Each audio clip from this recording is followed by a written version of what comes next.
Uma alegria poder estar novamente com os irmãos. Já estivemos ontem à noite. Parte de vocês já estavam aqui, então eu já pude me apresentar. Sou casado, tenho duas crianças pequenas. Nossa filhinha com 5 anos, nosso menininho menor está com 10 meses, fez 10 meses essa semana. Como o Sérgio falou, nós nos conhecemos aí há aproximadamente um quarto de século.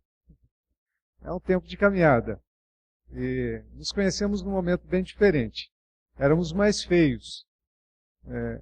Como a gente vai trabalhar nesse tema, o Evangelho ele tem esse poder transformador, inclusive físico, né? Porque quando alegra o nosso coração, o coração alegre, como é que diz o livro de Provérbios? Formoseia o rosto. Para esse pessoal imaginar mais ou menos como é que nós éramos, né? Mas graças a Deus, porque o Evangelho nos alcançou ainda na juventude e certamente nos livrou de grandes males que poderíamos enfrentar. O Evangelho é extraordinário e é por gratidão a Deus, por amor a Deus, por aquilo que Ele fez na nossa vida, que também nós, entendendo o que Ele fez por nós, gostaríamos de participar isso a outras pessoas que nos envolvemos em missão e estamos trabalhando hoje. O Sérgio comentou há pouco que a gente vem participando desse projeto especial no Rio Grande do Sul. De fato, Deus está fazendo algumas coisas lá, como em outro tempo, no nosso entendimento, pelo menos, Ele não estava fazendo. A gente não compreende algumas coisas. Tem coisas que vão além da nossa capacidade de percepção, de compreensão. Mas, para vocês entenderem um pouquinho o que eu estou dizendo, bem recentemente, um pastor que fez 60 anos até lá, foi morar numa cidadezinha com menos de 5.000 habitantes. Ele morou mais de 40 anos aqui em São Paulo, mas por uma razão muito especial, ele ficou só, ficou viúvo. Como estava difícil esquentar os pés sozinhos, ele resolveu casar de novo. E foi morar numa cidade chamada Nova Itaberaba, com aproximadamente 4.500 habitantes. Foi um desafio enorme, porque deixar toda uma cultura, toda a família. Ele tinha uma função, uma profissão secular também, aposentou-se nisso, na área de advocacia, mas ele entendeu que ele poderia ser instrumento de Deus, bênção de Deus para aquela cidade. E nós começamos em parceria com eles, a Igreja de Chapecó, um trabalho. Então, toda sexta-feira, alguns líderes da Igreja de Chapecó têm ido até a cidade, próxima, cerca de 35 quilômetros. E reunido já com um pequeno grupo ali, algumas pessoas têm ouvido o Evangelho, têm compreendido o Evangelho, têm crido nesse Evangelho. E na semana passada, uma das pessoas que tem ouvido esteve conosco no culto em Chapecó, e ele disse para o pastor Elisier: você não faz ideia do que Deus está fazendo na minha vida. A gente faz, porque a gente experimentou também isso. O Evangelho nos alcançou e a gente experimentou coisas enormes, grandiosas. Deus está fazendo algumas coisas muito grandes no Sul. Eu espero que alcance muita gente. Há uma curiosidade aqui, um dado importante. De todas as cidades do Brasil, apenas 2 não tem nenhuma igreja evangélica. Generalizando, nenhuma igreja evangélica. E essas 2 cidades estão no estado do Rio Grande do Sul. É o estado mais espírita da nossa nação. Ganhei muito de alguns do Nordeste que são conhecidos por isso. Mas lá são pessoas que realmente praticam o espiritismo de todos os níveis, se é que há diferença entre eles. E nós olhamos para aquele extremo do Brasil e a gente vê a carência do Evangelho. E quando eu olho para o texto bíblico, onde Jesus diz: rogai ao Senhor da messe que mande trabalhadores, eu vejo uma necessidade enorme para aquela parte do Brasil. E não é só lá. Se a gente olhar para esse imenso Brasil, para a grande população que nós temos, e um número tão pequeno de cristãos, e eu falo cristãos de fato, não denominados cristãos, porque há uma diferença nesse ponto. Há alguns que se dizem, mas põem-se em dúvida se realmente creem, e se creem, põem-se em dúvida o que creem do Evangelho, porque me parece que não é o Evangelho pleno, completo, porque a vida deles, em muitos aspectos, pelo menos, não é alterada, não sofre mudanças. E quando a gente olha para essa nação tão grande, nós precisamos orar um pouco mais. E eu sei que essa igreja tem feito isso, tem orado, e eu comentei ontem à noite, eu me alegro por saber que essa igreja tem orado por missão, tem participado diretamente com missão, financeiramente, e tem feito missão também nessa cidade. E eu sei que muitas pessoas que estão aqui, talvez, estão começando ainda os primeiros passos da caminhada cristã, porque ouviram o Evangelho através de alguém de vocês. Não só da liderança dos pastores, do conselho, dos presbíteros, mas por instrumento, ou por instrumentalidade da sua vida. Louvado seja o Senhor, porque Ele está fazendo uma grande obra no sul do Brasil e em todo o Brasil. E eu creio que uma obra verdadeira, genuína, diferente talvez do que algumas estimativas que se tem por aí. Eu creio em uma ação realmente que Deus vem fazendo. Eu quero, nessa manhã, conversar com vocês, com base na carta que Paulo escreve à igreja de Colossenses.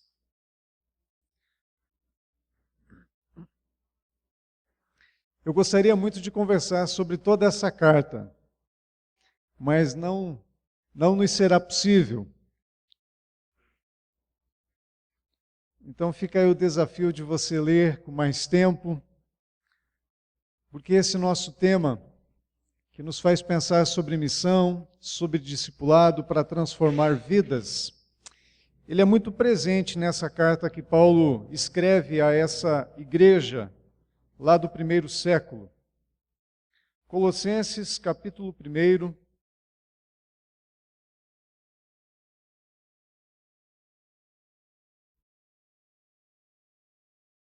Eu quero ler os primeiros versículos com vocês, até o versículo de número 12.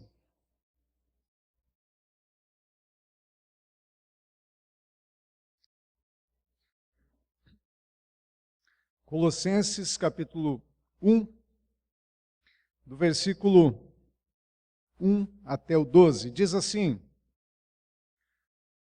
Paulo, apóstolo de Cristo Jesus, por vontade de Deus, e o irmão Timóteo, aos santos e fiéis irmãos em Cristo que se encontram em Colossos, graça e paz a vós outros da parte de Deus nosso Pai.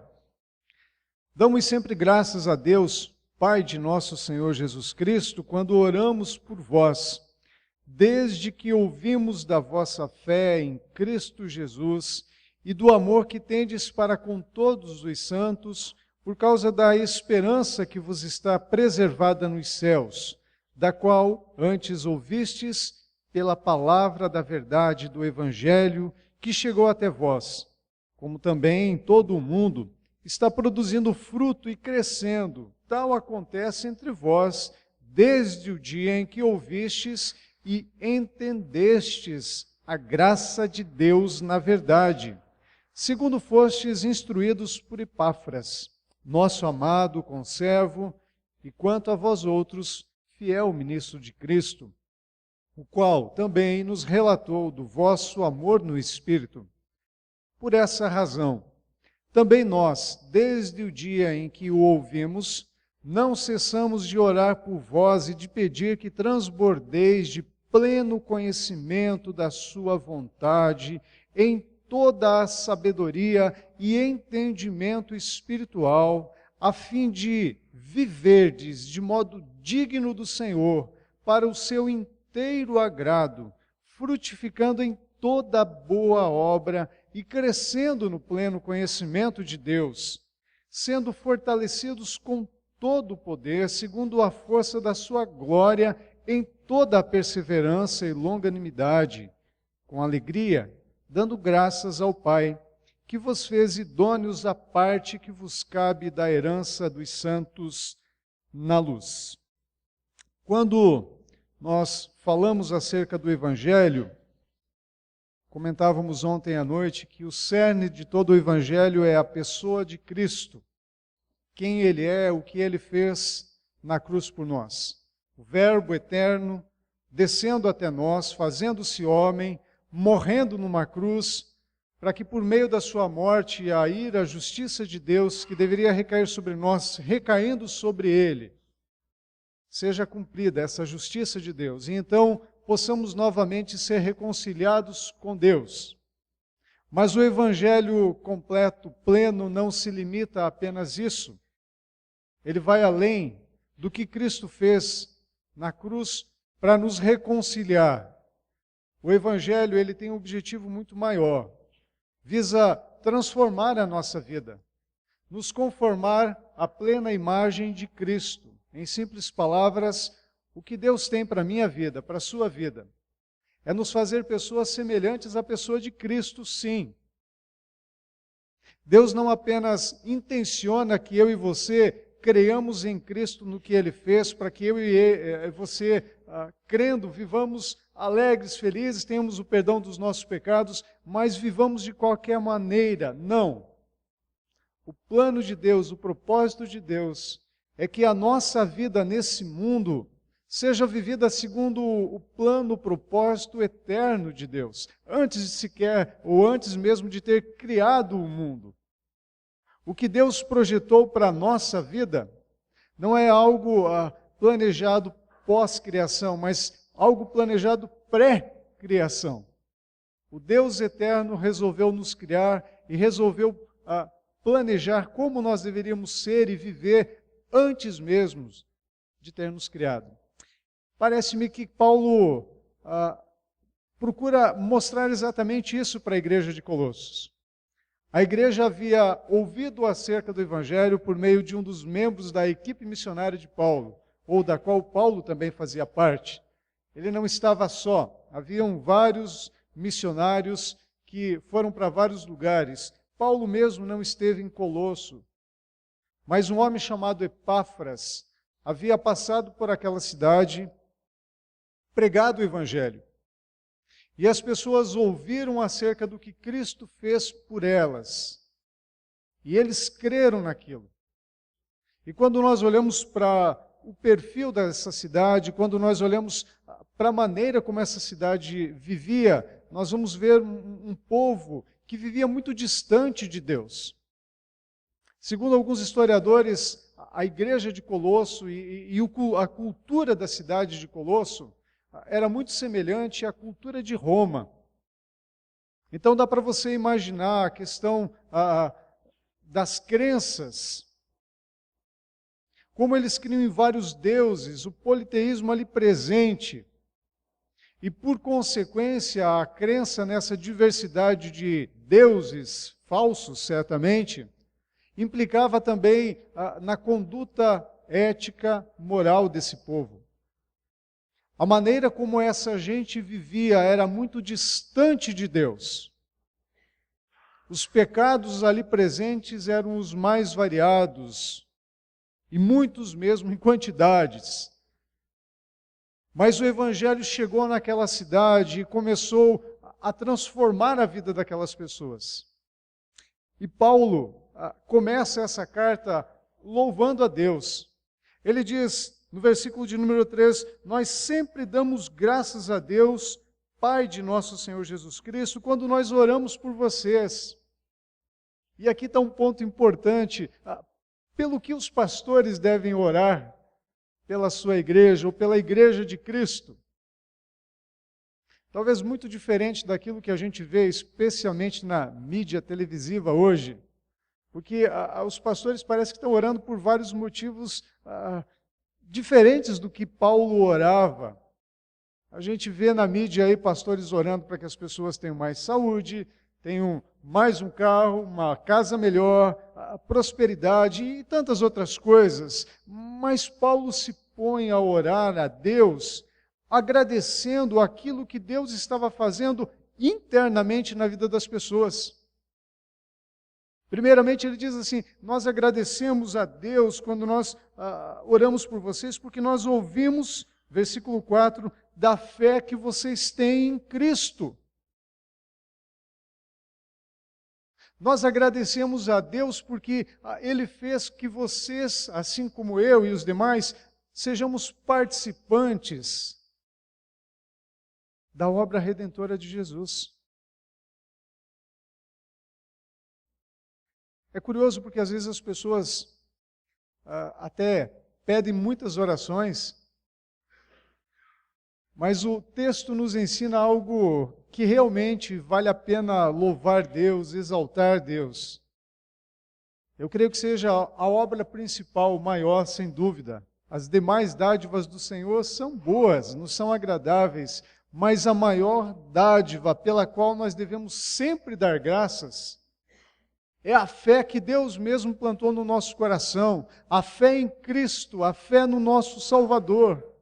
E Paulo diz, não apenas isso, mas nós oramos porque há dentro de vocês uma esperança viva, a esperança de que vocês também desfrutarão dos céus. Vocês não apenas creram no que Cristo fez na cruz, morrendo no lugar de vocês, perdoando os pecados de vocês, mas há uma esperança viva de que vocês também estarão com esse Cristo junto a Ele para todo o sempre no céu. E há algo mais pelo que Paulo ora agradecendo, dizendo, olha, essa fé, essa esperança tem gerado na vida de vocês também uma mudança, porque nós ouvimos acerca daquilo que está acontecendo em vocês, como está acontecendo em todo mundo. Versículo 6, está produzindo fruto e crescendo. Tal acontece entre vocês desde o dia em que ouvistes e entendestes a graça de Deus na verdade. Eu poderia dizer que o que Paulo trata nesses primeiros versículos de Colossenses é acerca da fé em Cristo, mas uma fé que não se limita apenas ao que Cristo fez, uma fé que continua operante e transformadora. Se você crê em Cristo, como aquele que morreu no teu lugar, é o ponto de partida, mas não é o ponto de chegada. Não é a linha final. É o princípio de uma caminhada, E é exatamente isso que Paulo vai trabalhar ao longo dessa carta. E quando a gente fala de missão, nós não podemos pensar no Evangelho que leva as pessoas tão somente a crer no que Cristo fez na cruz. Nós precisamos pensar no Evangelho pleno, no Evangelho que compreende toda a vida, todas as áreas do ser humano, todas as áreas que envolve diariamente cada um. Nós precisamos pensar naquilo que envolve a vida de cada cristão, no que diz respeito à vida familiar, à vida profissional, à vida social nos mais diferentes âmbitos da sociedade em que cada um está inserido. O Evangelho, ele compreende o homem como um todo.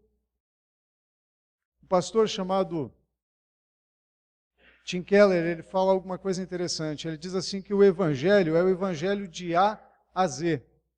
Não é o Evangelho apenas ABC. Não diz respeito apenas ao que Cristo fez para que os nossos pecados fossem perdoados, mas compreende a vida como um todo.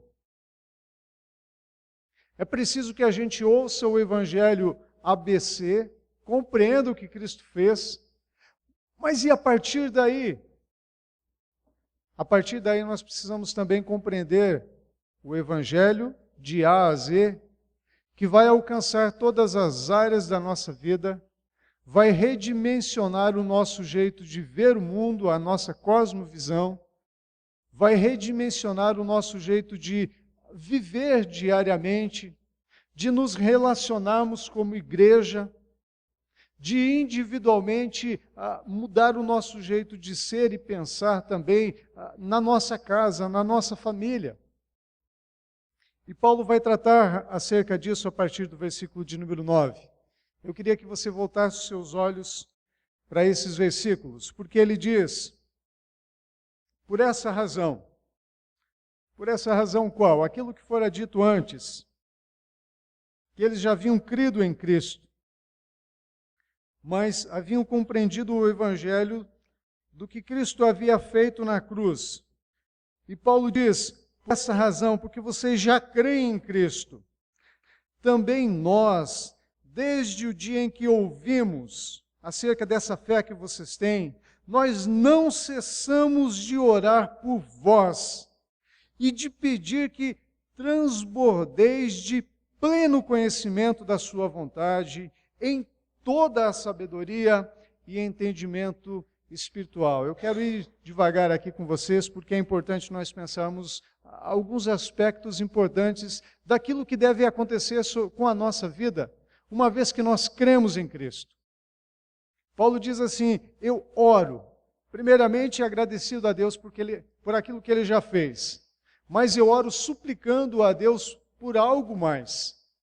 Eu oro suplicando a Deus que conceda a vocês pleno conhecimento da sua vontade.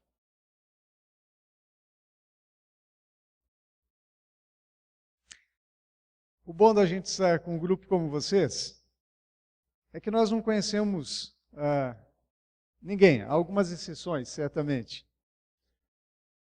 Mas uma coisa eu sei, nenhum de nós, por mais tempo de caminhada cristã que temos, conhecemos e vivemos plenamente o que Deus tem para a nossa vida. Eu espero não chocar ninguém com isso. Nenhum de nós, por mais conhecedor que seja da palavra, conhece o todo do que Deus tem para nós. E deixa eu ilustrar isso. Porque vez ou outra, todos nós enfrentamos algumas crises, alguns dilemas, alguns conflitos interpessoais. E essas coisas às vezes nos abalam. E às vezes nós não sabemos lidar com elas como devemos. E essa é uma demonstração muito clara de que nós não compreendemos ainda o que é que Deus tem para a nossa vida. Porque o Evangelho pleno de A a Z, o Evangelho completo de Deus, visa nos orientar em todos os aspectos da vida. E se nessas horas nós nos abalamos, nessas horas de crises, de conflitos, é porque talvez a gente ainda não conheça a plena vontade de Deus. Ou porque talvez ainda a conheçamos, mas não consigamos vivê-la.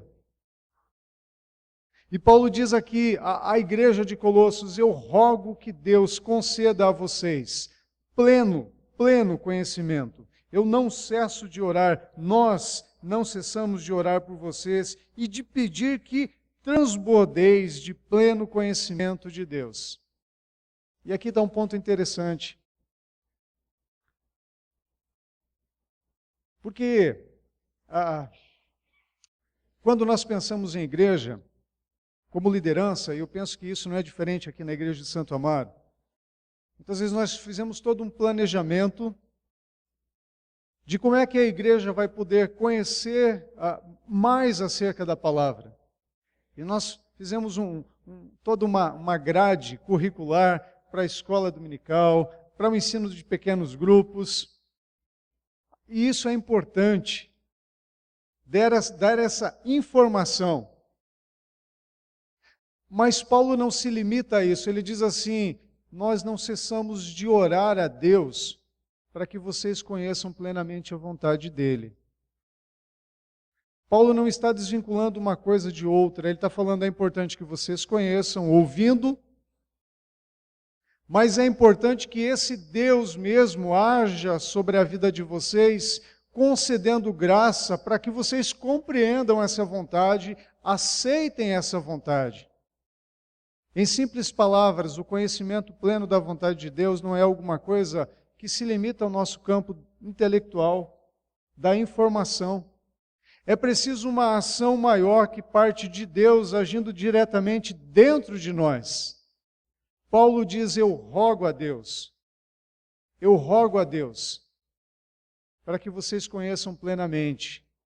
Eu rogo a Deus que Ele venha e haja com graça sobre a vida de vocês, levando-os a olhar para a palavra e dizer: é isso que Deus quer para mim, é isso que eu vou viver. Porque senão nós corremos o sério risco de domingo após domingo, ou até mesmo às vezes que nos encontramos durante a semana, nas programações diversas, variadas da igreja, olharmos para a palavra e dizer: muito bem, muito belo. Mas no dia seguinte a nossa vida continuar a mesma. E eu fico surpreso até, porque eu conheço alguns cristãos que já têm mais tempo de caminhada com Cristo do que eu tenho de idade, de vida. Mas muitas vezes a gente olha para a vida dessas pessoas e não vê muito progresso, não vê muito desenvolvimento. São pessoas que até, em termos de idade, amadureceram, envelheceram, mas não alcançaram sabedoria para a vida. E Paulo ora dizendo assim: eu rogo a Deus, eu suplico a Deus, não cesso de pedir para que vocês transbordem do pleno conhecimento da sua vontade em toda a sabedoria e entendimento espiritual. E aqui estão duas ideias importantes de serem pensadas por nós nessa manhã. Ele diz: para que vocês conheçam a vontade de Deus e em toda a sabedoria e entendimento espiritual. Paulo está falando acerca de viver isso. Porque uma coisa é a informação que você recebe. E outra é você pegar essa informação e aplicá-la à vida. Uma coisa é você saber o que é que Deus quer para você enquanto esposo, esposa, pai, mãe, filho, empregador, empregado, cidadão de uma sociedade. Outra coisa é você no dia a dia viver isso. E Paulo está falando: eu rogo a Deus que conceda conhecimento do que Ele quer para a vida de vocês e que com sabedoria vocês apliquem isso. Durante a semana eu vi em uma empresa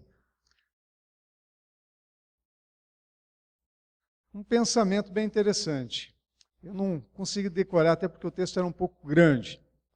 Mas o autor dizia lá: pedia a Deus paciência e ele gerou crises. Pedia a Deus não sei o quê e Deus promoveu uma coisa que não era boa. Em outras palavras, ele termina dizendo: tudo que eu pedi eu recebi, não do jeito que eu queria.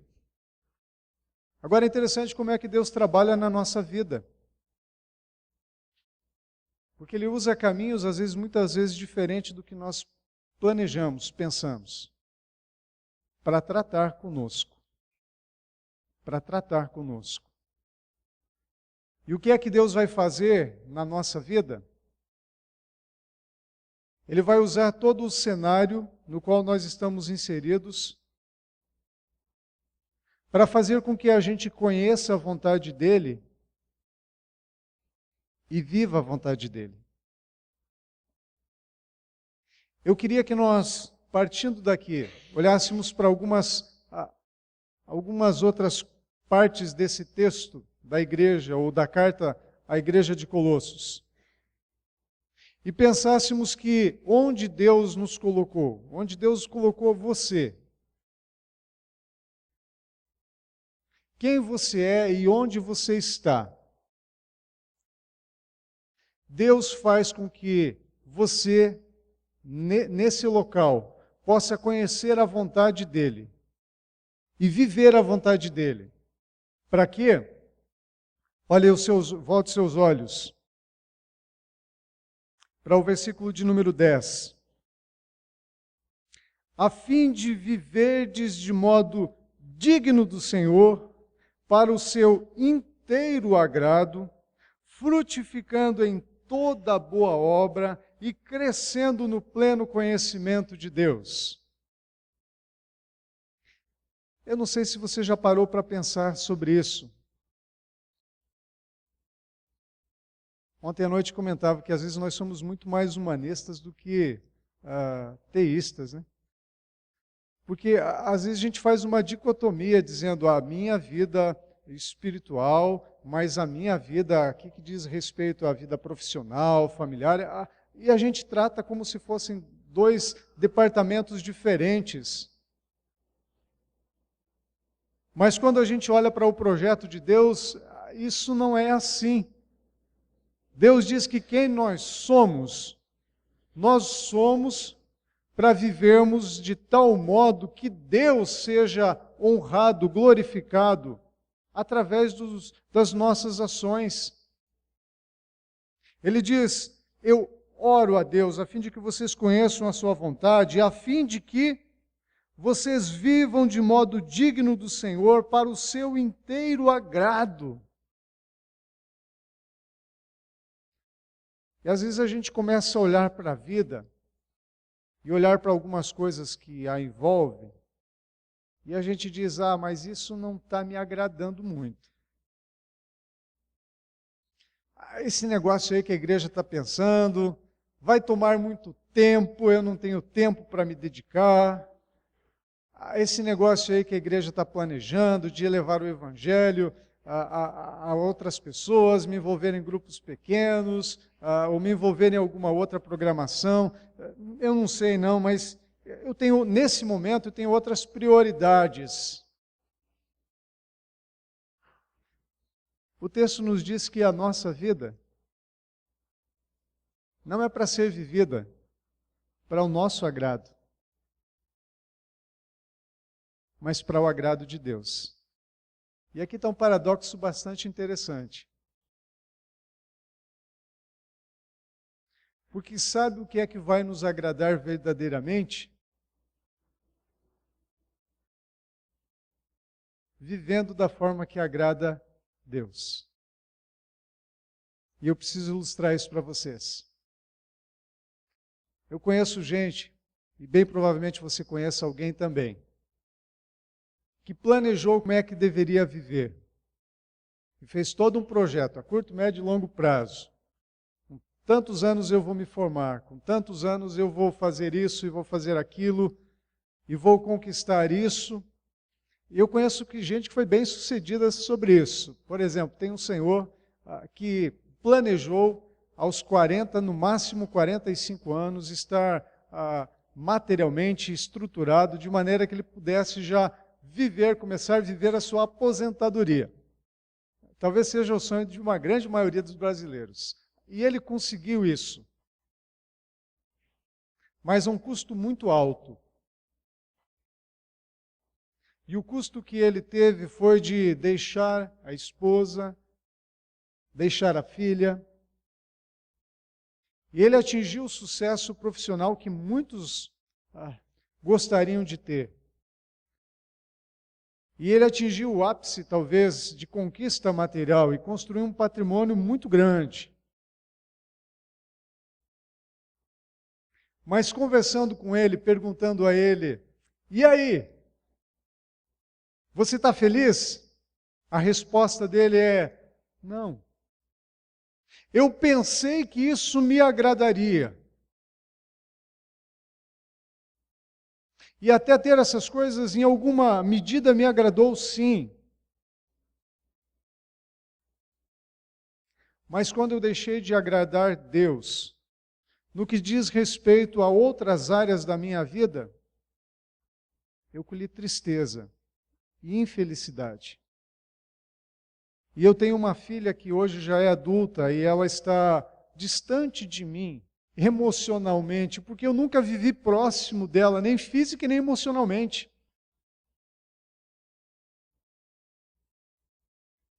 Paulo diz, eu rogo a Deus, que conceda pleno conhecimento da vontade dele para a sua vida. Para que você, conhecendo plenamente qual é essa vontade, você viva com sabedoria, de tal modo que Deus seja agradado. Mas vai por mim, tenha por certo, que ao viver para agradar Deus, você vai se satisfazer. O contrário também é verdadeiro. Sabendo qual é a vontade de Deus, mas não a vivendo, além de não agradar Deus, você, no fim das contas, não vai se agradar também. Paulo diz, Deus tem um projeto muito maior para nós do que apenas crer em Cristo. Quando eu falo apenas crer, parece que eu estou diminuindo isso. Não diminua, não compreenda assim. Mas não olhe para a vida cristã, para a fé cristã, para a caminhada cristã, como se, crendo no que Cristo fez na cruz do Calvário, fosse o todo para a sua vida. Há muito mais, mas muito mais diferente do que talvez você esteja ouvindo na mídia aí. Deus tem muito mais, segundo o que está escrito aqui, envolvendo todos os aspectos da sua vida. E eu quero prosseguir isso com vocês num segundo momento. Eu queria parar por aqui, mas dizendo que Deus tem algo grandioso para a nossa vida. Algo grandioso que envolve todo o nosso ser. Algo grandioso que envolve você, onde Deus te colocou, o Senhor, a Senhora, onde Deus te colocou. Eu queria terminar orando nessa hora.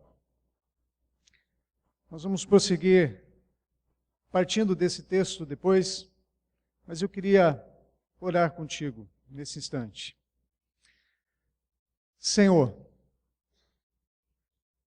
nós somos imensamente gratos porque o Senhor alcançou-nos onde estávamos, na situação em que estávamos, mortos espiritualmente, obstinados ao Senhor, rebeldes a Ti.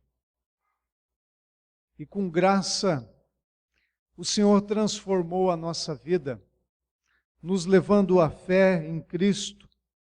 E com graça o Senhor continua operante em cada um de nós.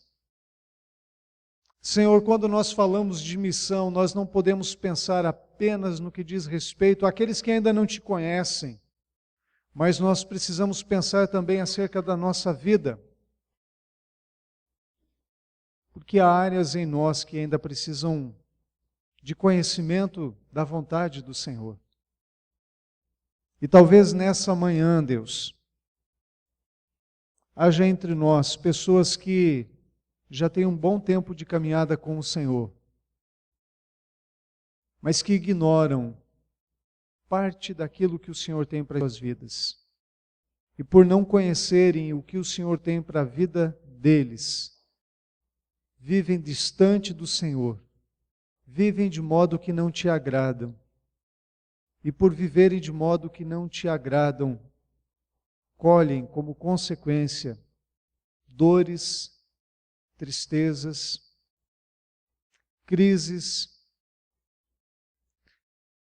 A minha oração nessa hora, assim como era a oração de Paulo, é que o Senhor conceda a cada um de nós pleno conhecimento da Tua vontade, a fim de que, conhecendo, vivamos e vivemos, ou vivendo, honremos o nome do Senhor e colhemos alegremente o fruto disso, que trará ao nosso coração satisfação e alegria.